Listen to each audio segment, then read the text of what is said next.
Pour moi, les deux tendances importantes sur lesquelles il faut regarder de près dans les 12 prochains mois sont la première sur le fait, pour les e-commerçants, qui est le domaine sur lequel on travaille, de fournir une expérience utilisateur totalement sans couture et totalement unifiée de l'arrivée sur le site à la livraison effective des produits.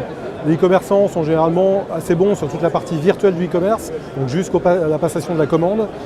Ensuite, ça peut être un petit peu plus compliqué pour eux, mais la chose importante pour fidéliser ses clients, ça va être que l'expérience soit totalement homogène et totalement sans couture jusqu'à la livraison effective des produits. Donc il y a vraiment cette partie physique du e-commerce sur laquelle ils doivent travailler. C'est une tendance qu'on sent depuis plusieurs années, mais qui est de plus en plus présente chez les commerçants en ce moment.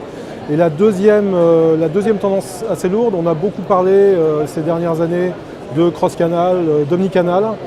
Au sein de cette thématique, il y a quelque chose qui est en train d'émerger assez fort, qui est le ship from store, qui est la capacité d'envoyer des produits directement depuis les boutiques des retailers et plus uniquement depuis un stock central. Donc l'idée, c'est de déporter ce stock sur l'ensemble des boutiques et de profiter du stock qui est réparti sur l'ensemble de ces boutiques. Et ça, c'est quelque chose sur lequel les retailers en particulier, et ceux qui ont des réseaux de boutiques, commencent à travailler de façon assez forte cette année.